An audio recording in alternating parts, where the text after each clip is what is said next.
Alhamdulillahirabbil alamin wassalatu wassalamu ala asyrofil anbiya'i wal mursalin sayyidina wa maulana Muhammadin sallallahu alaihi wasallam. Amma ba'd. Sambungan pelajaran dalam kitab Penawar Bagi Hati pada malam hari ini memasuki pasal yang keempat, yaitu pasal pada menyatakan tentang perut. Bismillahirrahmanirrahim. Ketahuilah olehmu bahwasanya Allah Ta'ala menjadikan bagi engkau akan perut karena beberapa faedah yang bangsa agama dan beberapa faedah yang bangsa dunia. Jadi Allah Subhanahu wa Ta'ala menjadikan perut kepada kita karena beberapa faedah, di antaranya faedah untuk kepentingan agama dan faedah untuk kepentingan dunia. Artinya bangsa agama dan bangsa dunia. Apa yang dimaksud dengan bangsa agama? Yaitu tentang apa yang kita makan itu haruslah dari segala harta yang halal, didapat dengan jalan yang halal dan barangnya pun halal. Itu tentang agama. Kemudian untuk dunia, yaitu untuk agar kita mempunyai tenaga, mempunyai kekuatan, menjadi darah daging pada diri kita, dan kita bisa untuk bekerja mencari nafkah, karena tanpa perut yang diisi dengan makanan maka tenaga kita akan kekurangan. Jadi kita fungsi perut adalah untuk urusan agama, supaya kita dapat menyampaikan apa-apa yang diperintahkan oleh Allah, karena perut tadi dalam keadaan artinya terisi, tidak terlalu kenyang dan tidak dalam keadaan lapar, dan diisi dengan hal-hal yang halal, artinya dengan barang yang halal. Untuk dunia, yaitu agar kita mempunyai tenaga, agar kita bisa bekerja untuk mencari nafkah. Karena namanya parut lapar, kita kada bertenaga, artinya kada bermakanan lama urat aja. Nah, gitu. Adapun faedahnya yang bangsa agama, maka memberi oleh perut itu akan segala badan, akan bantuan daripada berubah di dalamnya daripada makanan kepada darah dan kepada air mani, yang dengan dia mendapat anak dan berkekalan oleh manusia. Nah, itu tentang agama tadi. Telah terisi perut kita dengan makanan yang halal, maka membentuk ia akan merubah makanan tersebut menjadi saripati makanan, disaring, dipisah-pisah, nah, dan menjadi saripati makanan, kemudian menjadi darah dan menjadi air mani. Setelah menjadi air mani, maka ia akan berubah kembali menjadi untuk kelangsungan atau meneruskan kita meneruskan melanjutkan kehidupan kita atau anak-anak.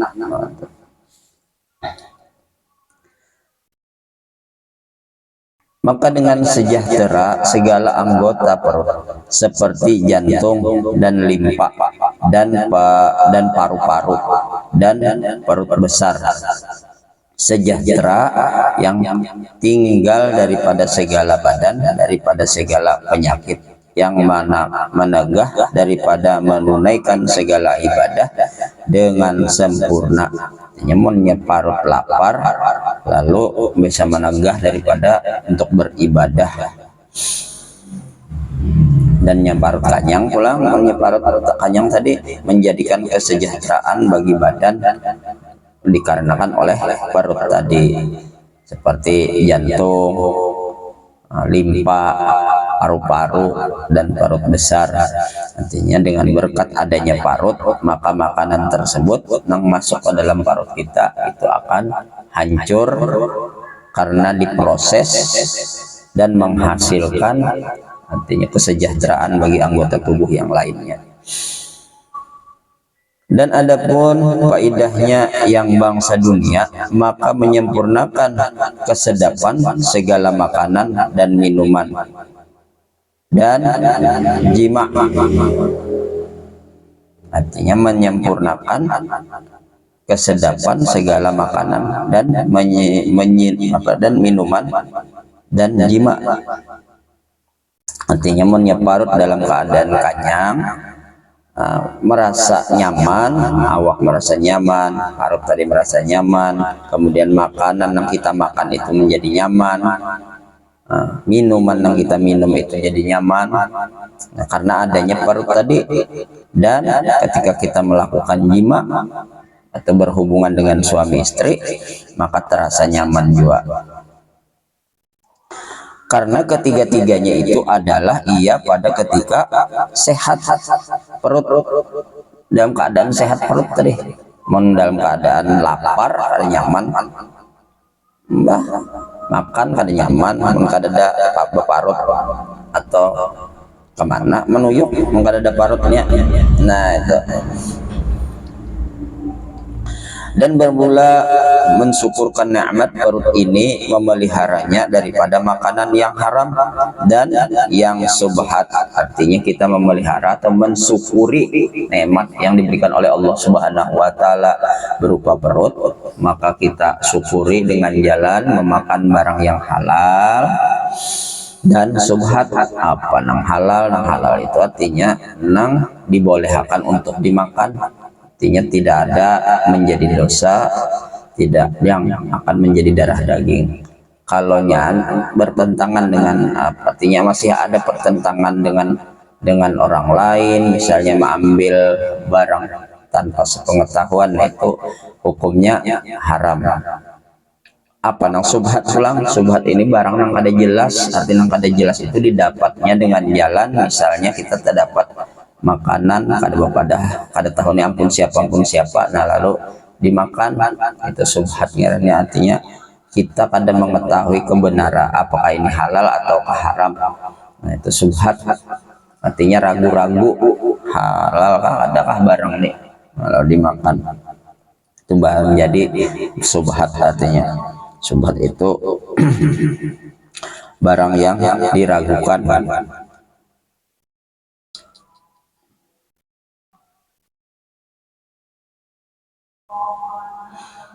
Artinya yang tiada diyakinkan akan halalnya dan tiada diyakinkan akan haramnya. Nah itu arti subhat tadi.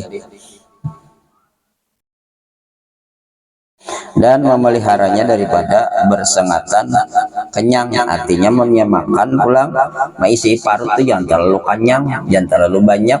Apa garang penyebabnya? Apabila terlalu banyak, apabila kita terlalu banyak maisi parut, maka akan timbul rasa mengantuk dan koler bergerak, koler begawi, koler juga beribadah jadinya. Nah itu kalau kenyang, itulah penyebab kalau kita makan terlalu banyak, maka akan mengakibatkan kita itu pangoler, baik pangoler berusaha maupun pangoler dalam beribadah. Pangoler dalam berusaha yaitu pangoler dalam urusan dunia, koler beribadah maka itu koler dalam urusan agama. Artinya ibadah tentu makan karena kekanyangan lalu mata mengantuk, mata mengantuk lalu taguring, lalu kada tagawi sembahyang jadinya. Kemudian kada tagawi lagi, nah asalnya hendak begawi berusaha mencari nafkah kesan keluarga, karena parut kekanyangan lalu kada jadi tagawi. Nah itu yang dimaksud dengan jangan bersengatan kenyang, maka hendaklah bersungguh-sungguh engkau memelihara perut daripada yang haram dan yang subhat, karena tiga perkara. Nah, jadi pelihara nang tiga, nang dipelihara daripada nang tiga. Apa nang pertama? Karena takut daripada siksa api neraka. Telah berfirman Allah Ta'ala, innal ladzina ya'kuluna amwalal yatama zulman innama ya'kuluna fi butunihim nara sayaslawna sa'ira. Artinya Al-Quran surah An-Nisa ayat 10 artinya bahwasanya sekalian mereka yang makan mereka itu harta anak yatim karena zalim, hanya saja makan mereka itu di dalam perut mereka itu akan sebab bagi api neraka, selagi akan masuk mereka itu ke dalam api neraka bernyala-nyala. Artinya barang siapa memakan harta anak yatim, nah itu kada boleh. Misalnya dan biasanya ada orang sumbangan, ada sumbangan misalnya nih, Cil minta sumbangan ke anak yatim, lalu acil nih babari atau memberi baras kah atau memberi apakah, karena kata-kata nang meminta ini gasan anak yatim, nah tahu-tahu dimasaki lalu kita datang umpat makan di situ, nah tamakan harta anak yatim karena itu tamakan hak anak yatim, maka haram hukumnya, maka kita akan disiksa di dalam api neraka nang menyala-nyala. Nah itu jadi hati-hati karena asalnya itu meminta sumbangan kesan anak yatim. Nah ya hanya meminta sumbangan gasan selamatan menyantuni anak yatim, maka ada apa-apa gasan selamatan menyantuni anak yatim, artinya selamatan umum aja di situ.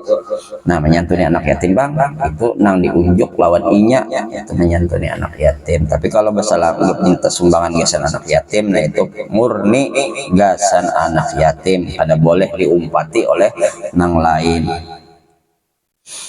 Dan sabda Nabi Muhammad sallallahu alaihi wasallam, la tadkhulul jannata lahmun nabata min harami, la tadkhulul jannata lahmun nabata min haramin. Artinya tiada masuk ke dalam surga daging yang tumbuh daripada makanan yang haram.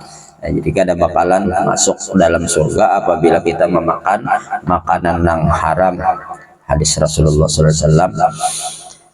Dan sabda Nabi lagi, sabda Nabi Shallallahu Alaihi Wasallam, kullu lahmin nabata min suhti fannaru ula bihi fannaru aula bihi. Kullu lahmin nabata min suhti fannaru aula bihi. Artinya tiap-tiap daging yang tumbuh daripada makanan yang haram, maka api neraka itu lebih utama dengan dia.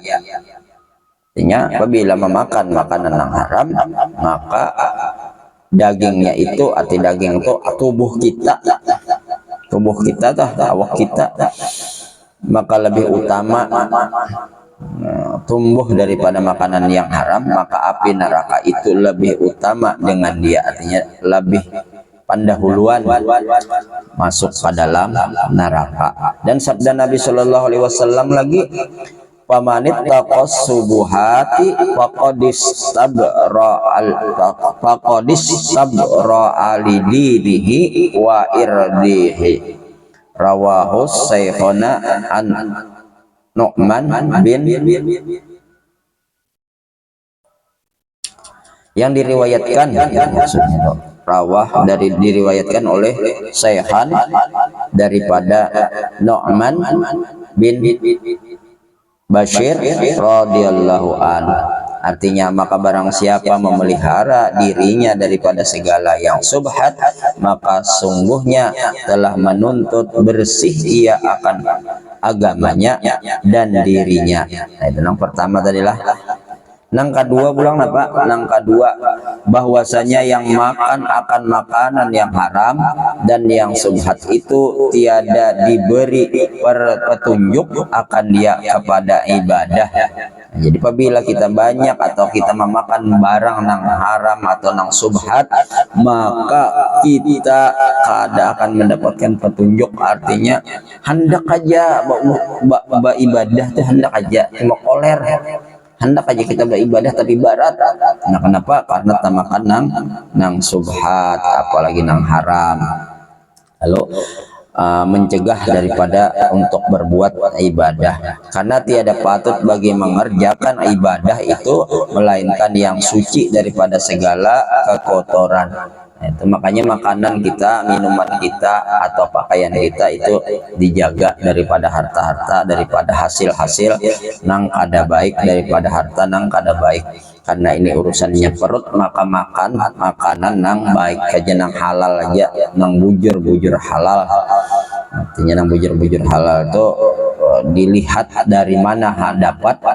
Nah dari mana didapat, artinya baik itu duitnya nanggasan menukar, soalnya menukar duitnya dapat di mana, artinya jerih payah usaha kita nang halal. Nah itu ditukarkan ke makanan, makanannya pun nang halal, menukarnya pun di tempat nang halal. Nah itu jadi perkara halal nih mun kita teliti benar, alih benar sebenarnya memutuskan mana halal mana haram. Memutusakannya tadi nang artinya ujar guru sekumpul itu tiap modal dari berawal dari modal nang haram, maka haram juga hasil usahanya. Berdagangan misalnya, nah berdagangan misalnya berutang, duit berbunga atau duit riba, lalu dijadikan modal gasan berdagang tadi, maka modalnya itu haram, nang dijualnya pun menjadi haram, nang manukaripong menjadi haram juga. Kenapa? Karena makan daripada atau menukar daripada hal nang haram tadi. Nah, itu jadi nggak sebenarnya memutuskan halal tuh, mengeluarkan halal tuh ngalibana sebenarnya. Artinya ngalibana tuh teliti tinju bujur kayak nah. Ada sembarangan embah ya Allah lah. Jadi monnya asalnya nang haram, pasti akan hasilnya haram juga. Sama ada kotoran yang dapat dilihat dengan mata seperti najis, atau kotoran yang tiada dapat dilihat seperti hadas kecil dan hadas besar, dan makan yang haram dan yang subhat. Yang kedua, nah itu tadi artinya baik yang nampak maupun yang kada nampak. Nampak itu artinya nyata ya, kalau kelihatan barangnya haram. Contohnya misalnya nyata yang nampak itu misalnya yaitu apa jurang makan bangkai sudah tahu barang itu bangkai. Nah artinya nyata toh keharamannya. Bangkai, memakan bangkai ayam mati kada disembelih lalu dimasaki, sayang membuangnya. Nah itu barang itu asalnya halal, cuma karena matinya kada disembelih lalu menjadi haram. Mun rasanya kira-kira sama aja, ya Allah, terkecuali yang sudah berubah baunya. Kalau nang masih mati tapi masih hanyar mati sigat, sama lo nang disembelih rasanya dagingnya, cuma tetap hukum membedakan. Artinya kalau nang disembelih dengan menyebut nama Allah, artinya sesuai dengan ajaran syariat Islam, maka itu hukumnya halal. Tapi menyembelih tanpa mengatakan menyebut nama kebesaran Tuhan, maka tetap hukumnya bangkai. Walaupun disembelih juga tapi kada ingat, kada menyembut ngaran Tuhan, maka bangkai juga hukumnya. Nah itu nang nyata artinya lah, nang nampak. Nang kada nampak nang kada nampak tadi ya nang kada tahu. Ada aja datang orang membawakan ayam tadi, kita ambil ayam juga, nah kada nampak ngarannya ayam itu kada nampak. Orang yang datang membawakan, nah sekalinya ayam itu pekolehan menyuntan, nah lalu memberikan non kita dimasaki atau nang sudah masak, karena kita kada tahu kalinya kita diberi makanan ayam juntanan. Nah itu Jadi hukumnya tetap haram juga. Artinya ada nampak tuh kita kada tahu tuh ada nampak ngarannya kayak itu tah. Yang ketiga pulang bahwasanya yang makan akan makanan yang haram dan yang subhat itu ditegahkan akan dia daripada mengerjakan kebajikan, dan jika mengerjakan ia akan dia niscaya tiada diterima daripadanya dan tiada ada baginya melainkan panat jua. Artinya mun kita memakan makanan yang haram yang subhat tadi, maka segala ibadah kita kada diterima. Apakah ibadah kita kada diterima, hanya mendapatkan uyuh aja. Panat tuh uyuh ya, kalau lah dapatkan uyuh aja kada dapat pahala napa-napa, karena makanan perut kita tadi isinya lawan barang nang kada halal. Sabda Nabi Shallallahu Alaihi Wasallam, kam min qaimi laisa lahu min qiyamihi illa sahru wa kam min shaimin laisa lahu min siyamihi illa al-ju' waz-zama. Artinya beberapa banyak daripada yang sembahyang malam tiada ada baginya daripada sembahyangnya melainkan lapar dan dahaga. Maksudnya beberapa banyak daripada yang sembahyang malam tiada ada baginya daripada sembahyangnya melainkan lapar dan dahaga.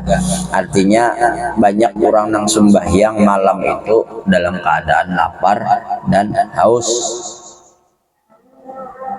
Diceritakan daripada Ibnu Abbas radhiyallahu an, la yaqbalullahu sholatam ri'i fi jawfihi haramun. Artinya tiada menerima Allah Ta'ala akan sembahyang seseorang yang ada di dalam perutnya yang haram.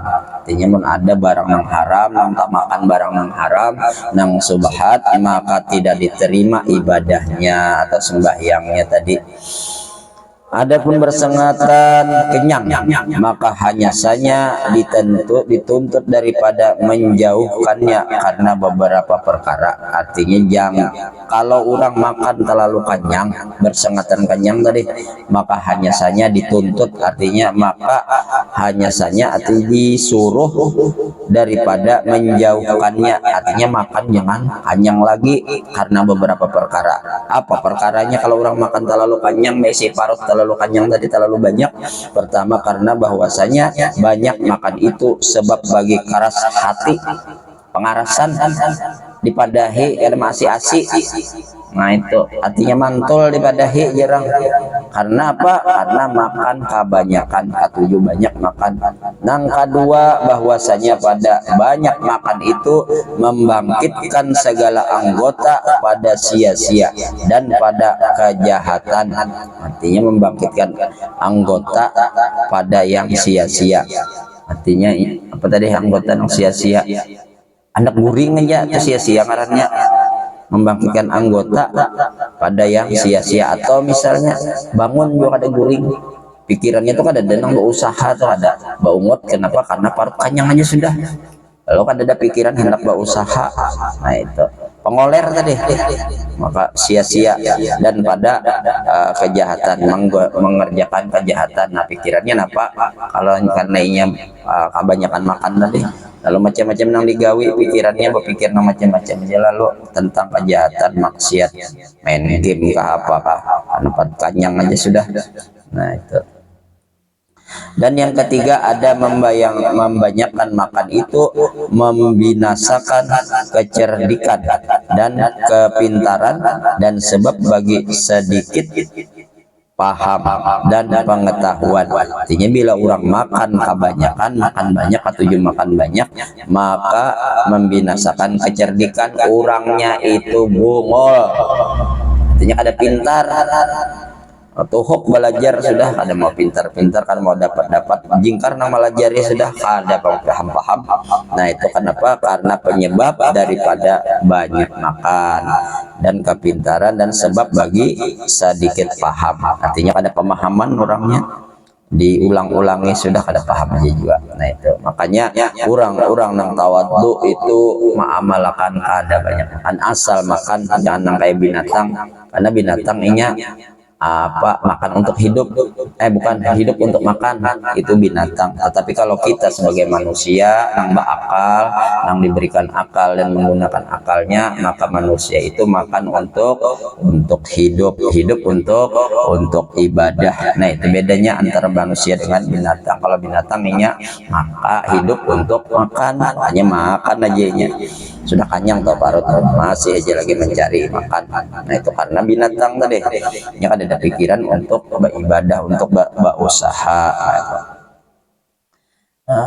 Tadi sampai mana? Dan yang keempat bahwasanya banyak makan itu sebab bagi sedikit ibadah. Nah pengoler tadi ibadah. Dan karena bahwasanya manusia itu apabila membanyakkan ia akan makan, niscaya berat badannya dan mengantuk matanya. Nah ya kalau mengantuk matanya lalu kuring aja awak babarat karena banyak makan, lalu beribadah koler jadinya segala-galanya itu yang disebabkan oleh perut nang diisi kebanyakan. Dan yang kelima bahwasanya membanyakkan makan itu sebab bagi ketiadaan sedap mengerjakan ibadah. Kurang kekanyangan tuh kalau gelisah manggah beribadah tuh manggah jadinya. Sembahyang misalnya sudah koler pas waktu anak rokok talipat parut karena kanyang, atau sujud karena kekanyangan tadi, nah talipat parut lalu manggah berdiri manggah. Nah, itu. Dan yang keenam bahwasanya pada banyakkan makan itu ditakuti jatuh pada yang haram, kepada yang haram dan yang subhat. Dan yang ketujuh bahwasanya pada menyusahkan hati dan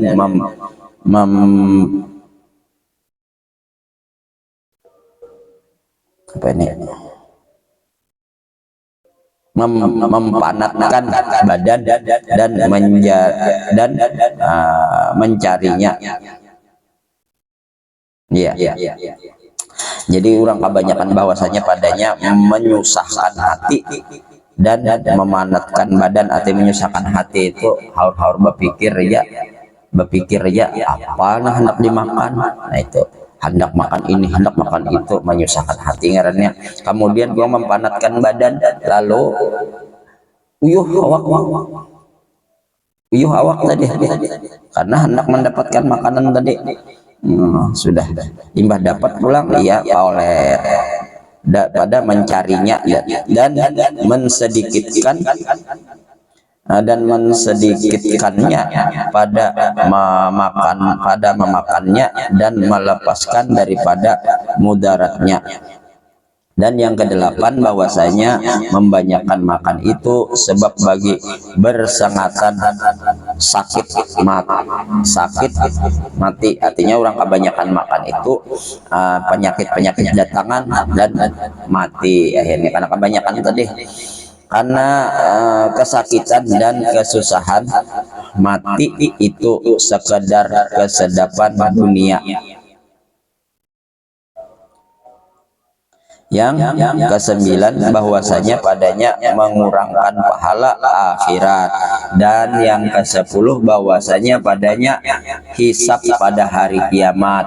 Telah menyebut akan 10 perkara ini oleh Imam Al-Ghazali di dalam Manhajul Abidin, kitabnya Manhajul Abidin.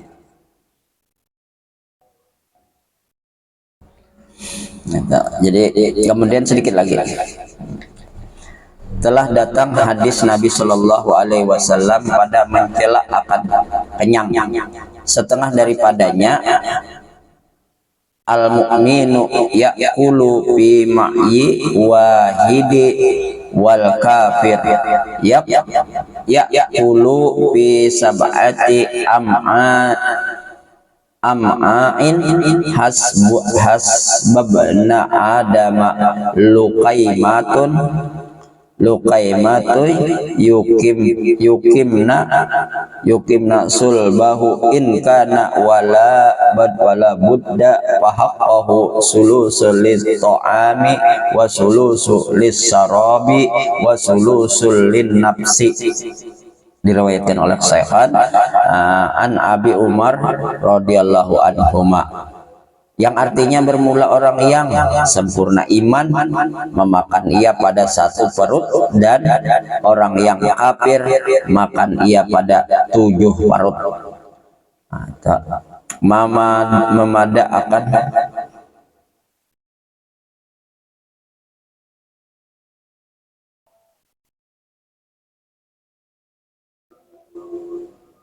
Memada akan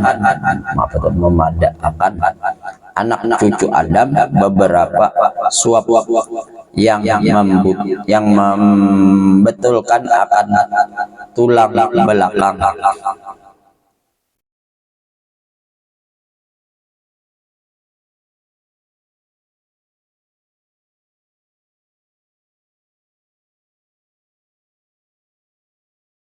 Membedakan anak cucu Adam beberapa suap yang membetulkan akan tulang belakangnya.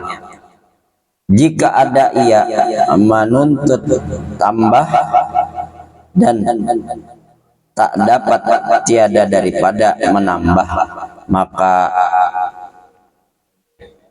sepatutnya sepertiga bagi makanan dan sepertiga bagi minuman dan sepertiga bagi mengeluarkan nafsu. Wallahu a'lam. Artinya isi parut itu dibagi 3, sepertiga makanan, sepertiga minuman, yang sepertiganya itu dikosongkan. Kenapa jadi dikosongkan?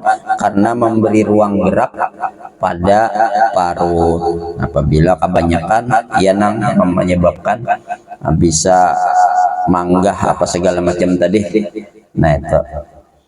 Demikian pasal yang pada menyatakan perut. Makanya kita mudah-mudahan kita kawa mengatur makanan, terutama kita pilih makanan yang halal, jangan sampai kita makan yang haram, yang subhat, apalagi yang haram. Kemudian kita bisa mengadar makan yang masuk ke dalam perut kita, artinya sekadarnya aja makan untuk hidup, untuk ibadah kepada Allah Subhanahu wa taala, agar kita dipermudah, mudah-mudahan kita dipermudah untuk melaksanakan ibadah kepada Allah Subhanahu wa taala, dan dijauhkan kita daripada segala makanan-makanan yang subhat, yang haram, yang menjadi dosa, menjadi sebab kepada kita untuk menyusahkan atau untuk kita berat beribadah.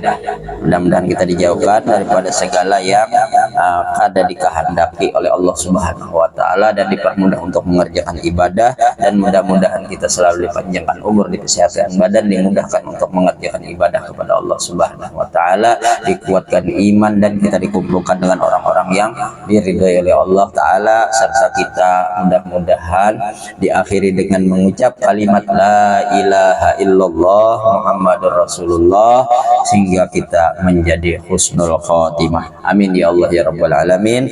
Wallahu a'lam. Al-Fatihah. Bismillahirrahmanirrahim. Alhamdulillahirabbil alamin arrahmanirrahim maliki yaumiddin iyyaka na'budu wa iyyaka nasta'in shiratal mustaqim shiratal ladzina an'amta 'alaihim ghairil maghdubi 'alaihim waladdallin. Amin amin ya Allah ya rabbal alamin. Wassalatu wassalamu ala asyrofil mursalin sayyidina Muhammad wa ala alihi washabihi ajmain.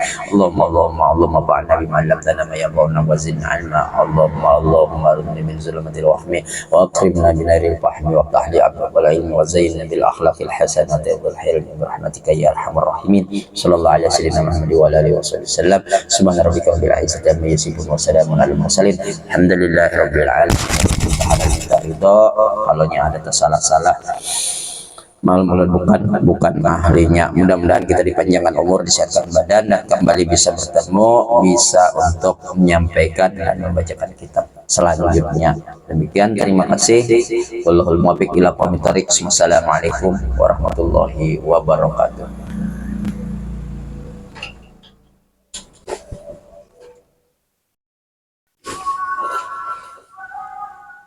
Alhamdulillahirabbil alamin, wassalatu wassalamu ala asyrofil anbiya'i wal mursalin sayyidina wa maulana Muhammadin sallallahu alaihi wasallam. Amma ba'd. Sambungan pelajaran dalam kitab Penawar Bagi Hati pada malam hari ini memasuki pasal yang keempat, yaitu pasal pada menyatakan tentang perut.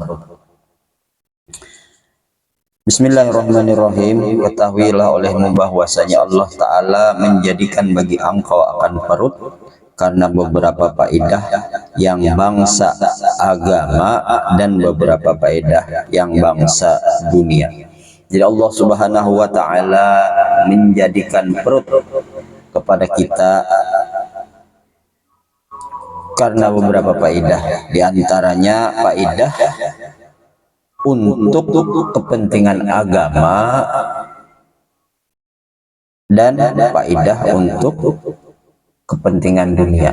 Artinya bangsa agama dan bangsa dunia. Apa yang dimaksud dengan bangsa agama? Yaitu tentang apa yang kita makan itu haruslah dari segala harta yang halal, didapat dengan jalan yang halal dan barangnya pun halal. Itu tentang agama. Kemudian untuk dunia, yaitu untuk agar kita mempunyai tenaga, mempunyai kekuatan, menjadi darah daging pada diri kita, dan kita bisa untuk bekerja mencari nafkah, karena tanpa perut yang diisi dengan makanan maka tenaga kita akan kekurangan. Nah, jadi kita fungsi perut adalah untuk urusan agama, supaya kita dapat menyampaikan apa-apa yang diperintahkan oleh Allah, karena perut tadi dalam keadaan artinya terisi, tidak terlalu kenyang dan tidak dalam keadaan lapar, dan diisi dengan hal-hal yang halal, artinya dengan barang yang halal. Untuk dunia, yaitu agar kita mempunyai tenaga, agar kita bisa bekerja untuk mencari nafkah. Karena namanya parut lapar, kita kada bertenaga, artinya mau kada bermakanan lama urat aja. Nah, gitu. Adapun faedahnya yang bangsa agama, maka memberi oleh perut itu akan segala badan, akan bantuan daripada berubah di dalamnya daripada makanan kepada darah dan kepada air mani, yang dengan dia mendapat anak dan berkekalan oleh manusia. Nah, itu tentang agama tadi. Setelah dari isi perut kita dengan makanan yang halal, maka membentuk ia akan merubah makanan tersebut menjadi saripati makanan, disaring, dipisah-pisah, nah, dan menjadi saripati makanan, kemudian menjadi darah dan menjadi air mani. Setelah menjadi air mani, maka ia akan berubah kembali menjadi untuk kelangsungan atau meneruskan kita meneruskan melanjutkan kehidupan kita atau anak-anak.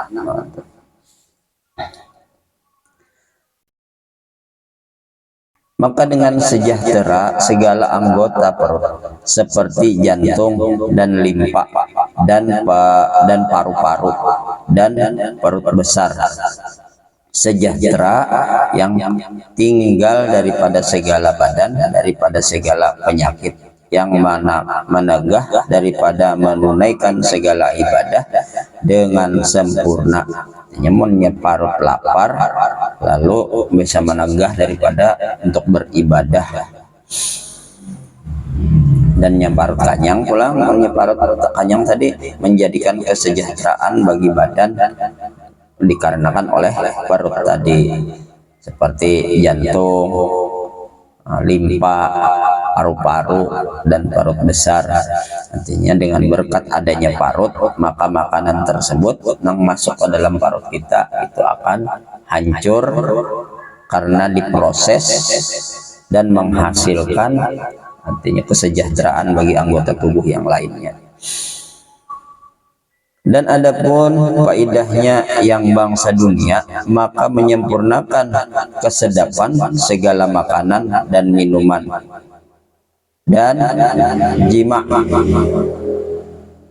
artinya menyempurnakan kesedapan segala makanan dan dan minuman dan jima, artinya menyeparut dalam keadaan kenyang, merasa nyaman, awak merasa nyaman, parut tadi merasa nyaman, kemudian makanan yang kita makan itu menjadi nyaman, minuman yang kita minum itu jadi nyaman, karena adanya parut tadi. Dan ketika kita melakukan jima atau berhubungan dengan suami istri, maka terasa nyaman juga. Karena ketiga-tiganya itu adalah ia pada ketika sehat perut, dalam keadaan sehat perut tadi, dalam keadaan lapar kada nyaman, makan kada nyaman, kada ada parut atau kemana menuyuk, kada ada parutnya. Nah itu. Dan bermula mensyukurkan nikmat perut ini, memeliharanya daripada makanan yang haram dan yang subhat, artinya kita memelihara atau mensyukuri nikmat yang diberikan oleh Allah Subhanahu wa taala berupa perut, maka kita syukuri dengan jalan memakan barang yang halal dan subhat. Apa nang halal? Nang halal itu artinya nang dibolehkan untuk dimakan, artinya tidak ada menjadi dosa, tidak yang akan menjadi darah daging. Kalau bertentangan dengan artinya masih ada pertentangan dengan orang lain, misalnya mengambil barang tanpa sepengetahuan, itu hukumnya haram. Apa nang subhat pulang? Subhat ini barang yang kada jelas, artinya yang kada jelas itu didapatnya dengan jalan, misalnya kita terdapat makanan kada tahu nih ampun siapa, nah lalu dimakan, itu subhat ngarannya, artinya kita kadang mengetahui kebenaran apakah ini halal atau haram. Nah itu subhat, artinya ragu-ragu halal kah adakah barang ini, lalu dimakan, itu baru menjadi subhat. Artinya subhat itu barang yang diragukan.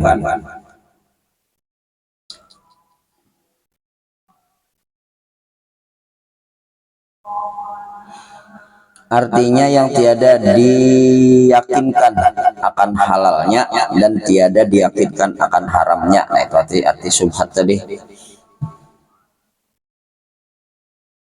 Dan memeliharanya daripada bersengatan kenyang, artinya menyamakan pulang maisi parut itu jangan terlalu kenyang, jangan terlalu banyak. Apa garang penyebabnya? Apabila terlalu banyak, apabila kita terlalu banyak maisi parut, maka akan timbul rasa mengantuk dan koler begarak, koler begawi, koler juga beribadah jadinya. Nah itu kalau kenyang, itulah penyebab kalau kita makan terlalu banyak, maka akan mengakibatkan kita itu pangoler, baik pangoler berusaha maupun pangoler dalam beribadah. Pangoler dalam berusaha itu pangoler dalam urusan dunia, koler beribadah maka itu koler dalam urusan agama. Artinya ibadah tentu makan karena kekanyangan lalu mata mengantuk, mata mengantuk lalu teguring, lalu kada tegawi sembahyang jadinya. Kemudian kada tagawi lagi, nah asalnya hendak begawi berusaha mencari nafkah kesan keluarga, karena parut kekanyangan lalu kada jadi tagawi. Nah itu yang dimaksud dengan jangan bersengatan kenyang, maka hendaklah bersungguh-sungguh engkau memelihara perut daripada yang haram dan yang subhat, karena tiga perkara. Nah, jadi pelihara nang tiga, nang dipelihara daripada nang tiga. Apa nang pertama? Karena takut daripada siksa api neraka. Telah berfirman Allah Ta'ala, innal ladzina ya'kuluna amwalal yatama zulman innama ya'kuluna fi butunihim nara sayaslawna sa'ira. Artinya Al-Quran surah An-Nisa ayat 10 artinya bahwasanya sekalian mereka yang makan mereka itu harta anak yatim karena zalim, hanya saja makan mereka itu di dalam perut mereka itu akan sebab bagi api neraka, selagi akan masuk mereka itu ke dalam api neraka bernyala-nyala. Artinya barang siapa memakan harta anak yatim, nah itu kada boleh. Misalnya dan biasanya ada orang sumbangan, ada sumbangan misalnya nih, Cil minta sumbangan ke anak yatim, lalu acil nih babari atau memberi baras kah atau memberi apakah, karena kata-kata nang meminta ini gasan anak yatim, nah tahu-tahu dimasaki lalu kita datang umpat makan di situ, nah tamakan harta anak yatim karena itu tamakan hak anak yatim, maka haram hukumnya, maka kita akan disiksa di dalam api neraka nang menyala-nyala. Nah itu jadi berhati-hati karena asalnya itu meminta sumbangan ke anak yatim. Nah ya hanya meminta sumbangan gasan selamatan menyantuni anak yatim, maka ada apa-apa gasan selamatan menyantuni anak yatim, artinya selamatan umum aja di situ. Nah menyantuni anak yatim bang itu nang diunjuk lawan inya itu menyantuni anak yatim. Tapi kalau masalah minta sumbangan gasan anak yatim, nah itu murni gasan anak yatim, ada boleh diumpati oleh nang lain. Dan sabda Nabi Muhammad sallallahu alaihi wasallam, la tadkhulul jannata lahmun nabata min harami, la tadkhulul jannata lahmun nabata min haramin. Artinya tiada masuk ke dalam surga daging yang tumbuh daripada makanan yang haram. Nah, jadi kada bakalan masuk dalam surga apabila kita memakan makanan yang haram. Hadis Rasulullah SAW. Dan sabda Nabi lagi, sabda Nabi Shallallahu Alaihi Wasallam, kullu lahmin nabata min suhti fannaru ula bihi fannaru aula bihi. Kullu lahmin nabata min suhti fannaru aula bihi. Artinya tiap-tiap daging yang tumbuh daripada makanan yang haram, maka api neraka itu lebih utama dengan dia. Artinya apabila memakan makanan yang haram, maka dagingnya itu arti daging itu tubuh kita awak kita, maka lebih utama tumbuh daripada makanan yang haram, maka api neraka itu lebih utama dengan dia, artinya lebih pendahuluan masuk ke dalam neraka. Dan sabda Nabi Shallallahu Alaihi Wasallam lagi, pamanit taqos subuhati faqadis sabra alidinihi wa irdihi. Rawahu Syekhona an Nu'man bin, yang diriwayatkan maksudnya rawah diriwayatkan oleh Syekhan daripada Nu'man bin Bashir radhiyallahu an. Artinya maka barang siapa memelihara dirinya daripada segala yang subhat, maka sungguhnya telah menuntut bersih ia akan agamanya dan dirinya. Nah itu yang pertama tadilah. Nang kedua pulang apa? Nang kedua bahwasanya yang makan akan makanan yang haram dan yang subhat itu tiada diberi petunjuk akan dia kepada ibadah. Jadi apabila kita banyak atau kita memakan barang nang haram atau nang subhat, maka kita kada akan mendapatkan petunjuk. Artinya hendak aja ibadah tuh hendak aja cuma koler, hendak aja kita beribadah tapi barat. Nah kenapa? Karena tamakan nang subhat apalagi nang haram. Lalu mencegah daripada untuk berbuat ibadah, karena tiada patut bagi mengerjakan ibadah itu melainkan yang suci daripada segala kekotoran. Nah, itu makanya makanan kita, minuman kita, atau pakaian kita itu dijaga daripada harta-harta, daripada hasil-hasil nang kada baik, daripada harta nang kada baik. Karena ini urusannya perut, maka makan makanan nang baik aja, nang halal aja, nang bujur-bujur halal. Artinya nang bujur-bujur halal itu dilihat dari mana dapat. Nah, dari mana didapat, artinya baik itu duitnya nanggasan menukar, soalnya menukar duitnya dapat di mana, artinya jerih payah usaha kita nang halal. Nah, itu ditukarkan ke makanan, makanannya pun nang halal, menukarnya pun di tempat nang halal. Nah, itu jadi perkara halal nih kita teliti benar, alih benar sebenarnya memutuskan mana halal mana haram. Memutusakannya tadi nang artinya ujar guru sekumpul itu tiap modal dari berawal dari modal nang haram, maka haram juga hasil usahanya. Berdagangan misalnya, nah berdagangan misalnya berutang, duit berbunga atau duit riba, lalu dijadikan modal gasan berdagang tadi, maka modalnya itu haram, nang dijualnya pun menjadi haram, nang manukaripong menjadi haram juga. Kenapa? Karena makan daripada atau menukar daripada hal nang haram tadi. Nah, itu jadi nggak sebenarnya memutuskan halal tuh, mengeluarkan halal tuh ngalibana sebenarnya. Artinya ngalibana tuh teliti tinju bujur kayak nah, ada sembarangan embah ya Allah lah. Jadi monnya asalnya nang haram, pasti akan hasilnya haram juga. Sama ada kotoran yang dapat dilihat dengan mata seperti najis, atau kotoran yang tiada dapat dilihat seperti hadas kecil dan hadas besar, dan makan yang haram dan yang subhat. Yang kedua, nah itu tadi artinya baik yang nampak maupun yang kada nampak. Nampak itu artinya nyata ya, kalau kelihatan barangnya haram.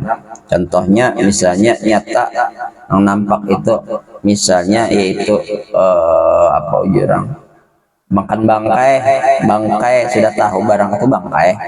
Nah, artinya nyata toh keharamannya bangkai, memakan bangkai. Ayam mati kada disembelih lalu dimasaki, sayang membuangnya. Nah, itu barang itu asalnya halal, cuma karena matinya ada disembelih lalu menjadi haram. Mun rasanya kira-kira sama aja, ya Allah, terkecuali yang sudah berubah baunya. Kalau nang masih mati tapi masih hanyar mati sigat, sama lo nang disembelih rasanya dagingnya, cuma tetap hukum membedakan. Artinya kalau nang sembelih dengan menyebut nama Allah, artinya sesuai dengan ajaran syariat Islam, maka itu hukumnya halal. Tapi menyembelih tanpa mengatakan menyebut nama kebesaran Tuhan, maka tetap hukumnya bangkai. Walaupun bersembelih juga tapi kada ingat, kada menyembah ngaran Tuhan, maka bangkai juga hukumnya. Nah, itu senang nyata artinya lah, yang nampak, yang kada nampak nang kada nampak tadi ya, nang kada tahu. Ada aja datang orang membawakan ayam tadi, kita ambil ayam juga, nah kada nampak karena ayam itu kada nampak. Orang yang datang membawakan, nah sekalinya ayam itu pekolehan menyuntan,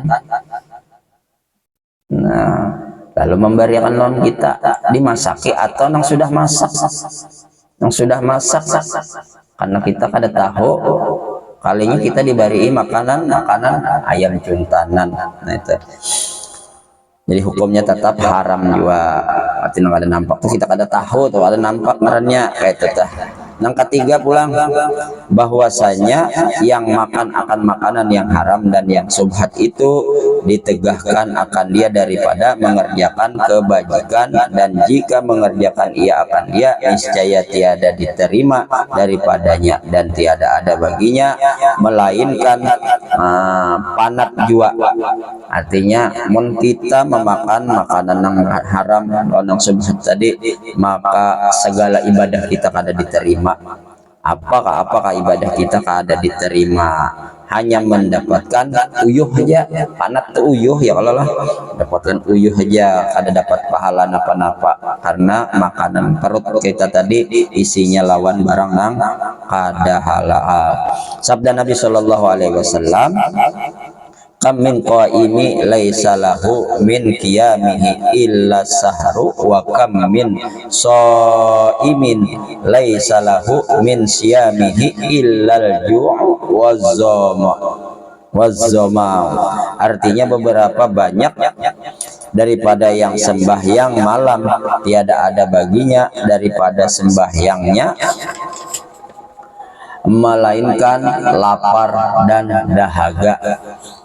Maksudnya beberapa banyak daripada yang sembahyang malam tiada ada baginya daripada sembahyangnya melainkan lapar dan dahaga.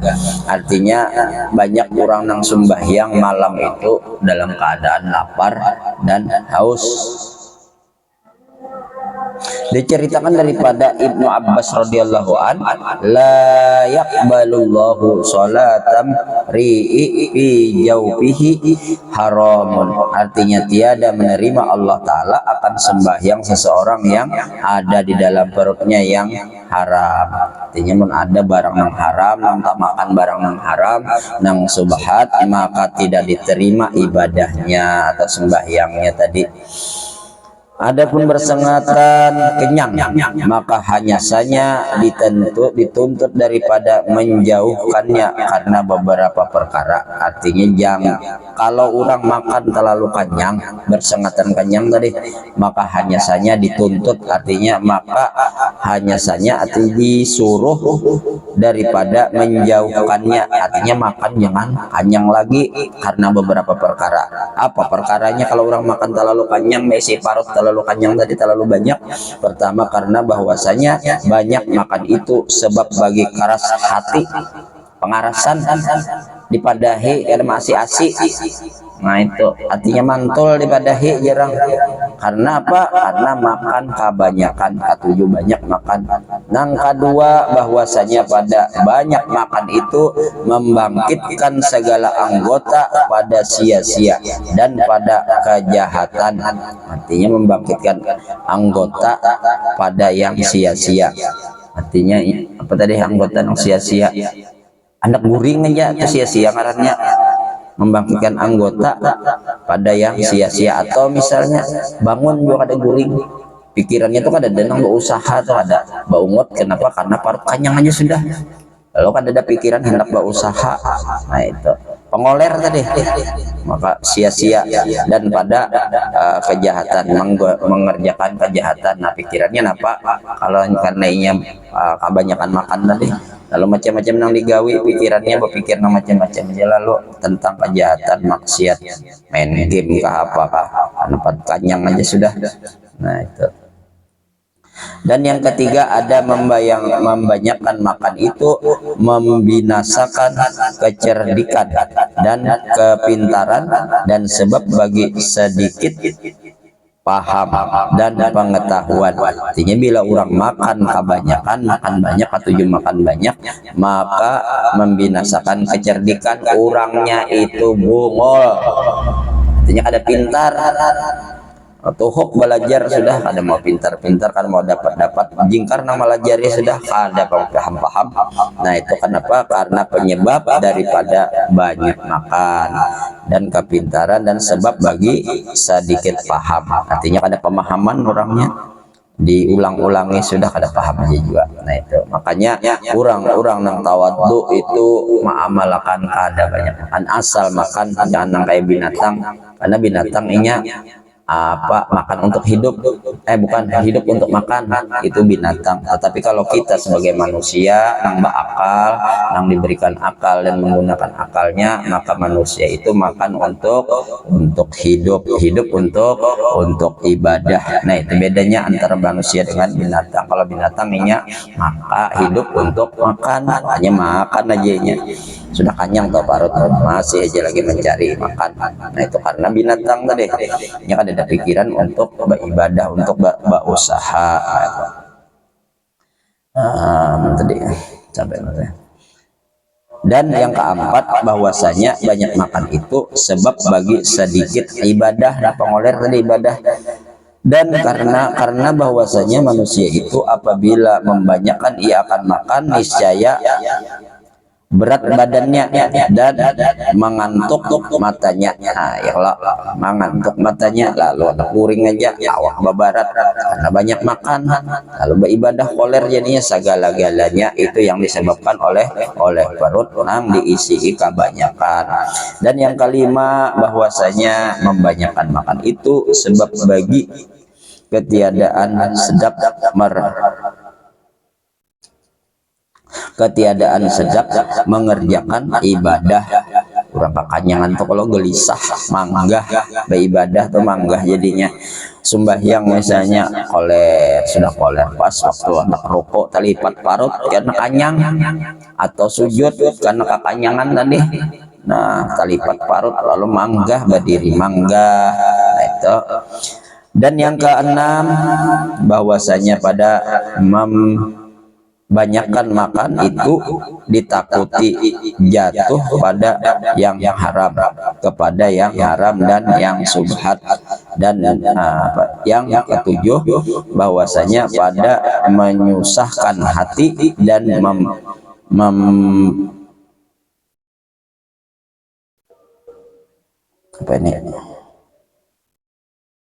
mempanatkan badan dan mencarinya. Ya. Jadi orang kebanyakan bahwasanya padanya menyusahkan hati dan memanatkan badan, atau menyusahkan hati itu haur-haur berpikir ya apa nah hendak dimakan. Nah, itu hendak makan ini, hendak makan itu, menyusahkan hati ngarannya. Kemudian gua mempanatkan badan, lalu uyuh awak tadi karena hendak mendapatkan makanan tadi. Sudah imbah dapat pulang ia oleh pada mencarinya dan mensedikitkannya pada memakannya dan melepaskan daripada mudaratnya. Dan yang kedelapan, bahwasanya membanyakkan makan itu sebab bagi bersengatan sakit mati. Artinya orang kebanyakan makan itu penyakit datangan dan mati akhirnya karena kebanyakan tadi. Karena kesakitan dan kesusahan, mati itu sekedar kesedapan dunia. Yang kesembilan, bahwasanya padanya mengurangkan pahala akhirat. Dan yang ke-10, bahwasanya padanya hisab pada hari kiamat. Telah menyebut akan 10 perkara ini oleh Imam Al-Ghazali di dalam Manhajul Abidin, kitabnya Manhajul Abidin.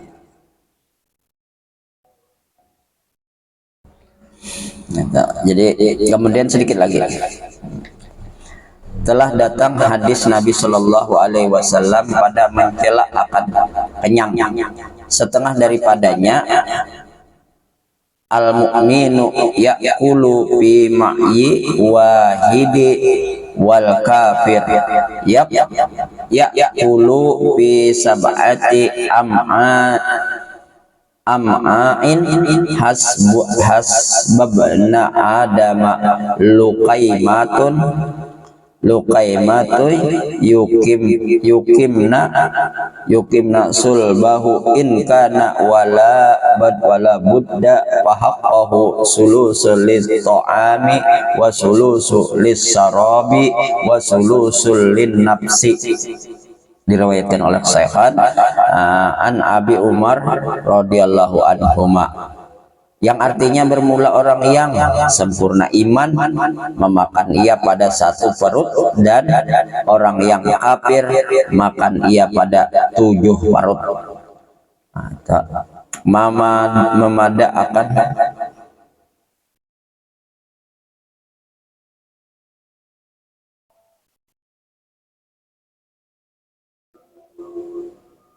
Memada akan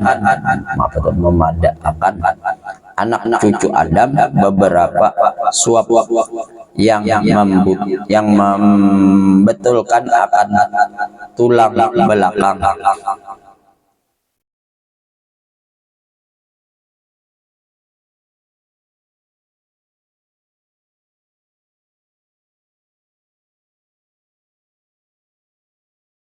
Membedakan anak cucu Adam beberapa suap yang membetulkan akan tulang belakangnya. Jika ada ia menuntut tambah dan tak dapat tiada daripada menambah, maka sepatutnya sepertiga bagi makanan dan sepertiga bagi minuman dan sepertiga bagi mengeluarkan nafsu. Wallahu a'lam. Artinya isi parut itu dibagi 3, sepertiga makanan, sepertiga minuman, yang sepertiganya itu dikosongkan. Kenapa jadi dikosongkan? Karena memberi ruang gerak pada parut. Apabila kebanyakan ia menyebabkan bisa manggah apa segala macam tadi. Nah itu demikian pasal yang pada menyatakan perut. Makanya kita mudah-mudahan kita kawa mengatur makanan, terutama kita pilih makanan yang halal, jangan sampai kita makan yang haram, yang subhat, apalagi yang haram gitu. Kemudian kita bisa mengadar makan yang masuk ke dalam perut kita, artinya sekadarnya aja makan untuk hidup, untuk ibadah kepada Allah Subhanahu wa taala, agar kita dipermudah, mudah-mudahan kita dipermudah untuk melaksanakan ibadah kepada Allah Subhanahu wa taala, dan dijauhkan kita daripada segala makanan-makanan yang subhat, yang haram, yang menjadi dosa, menjadi sebab kepada kita untuk menyusahkan atau untuk kita berat beribadah. Mudah-mudahan kita dijauhkan daripada segala yang kada dikehendaki oleh Allah Subhanahu wa taala, dan dipermudah untuk mengerjakan ibadah, dan mudah-mudahan kita selalu dipanjangkan umur, dikesehatan badan, dimudahkan untuk mengerjakan ibadah kepada Allah Subhanahu wa taala, dikuatkan iman, dan kita dikumpulkan dengan orang-orang yang diridhai oleh Allah taala, serta kita mudah-mudahan diakhiri dengan mengucap kalimat la ilaha illallah Muhammadur Rasulullah, sehingga kita menjadi husnul khotimah. Amin ya Allah ya rabbal alamin. Wallahu a'lam. Al-Fatihah. Bismillahirrahmanirrahim. Alhamdulillahirabbil alamin arrahmanirrahim maliki yaumiddin iyyaka na'budu wa iyyaka nasta'in shiratal mustaqim shiratal ladzina an'amta 'alaihim ghairil maghdubi 'alaihim waladdallin. Amin amin ya Allah ya rabbal alamin. Wassalatu wassalamu ala asyrofil mursalin sayyidina Muhammad wa ala alihi washabihi ajmain. Allahumma fa'alna bima 'allamtana ma yanfa'una wa zidna 'ilma. Allahumma arina min zulumatil wahmi wa aqrimna min naril fahmi wa tahli abwal ilmi wa zayyinna bil akhlaqil hasanati wal hilmi bi rahmatika ya arhamar rahimin. Sallallahu alaihi sayyidina Muhammad wa ala alihi wasallam. Subhana rabbika rabbil izzati amma yasifun wa salamun alal mursalin. Alhamdulillahi rabbil alamin. Kalau ada tersalah-salah bukan ahlinya. Mudah-mudahan kita dipanjangkan umur, disehatkan badan, dan kembali bisa bertemu, bisa untuk menyampaikan dan membacakan kitab selanjutnya. Demikian, terima kasih. Wallahul muwaffiq ila aqwamit thoriq. Wassalamualaikum warahmatullahi wabarakatuh.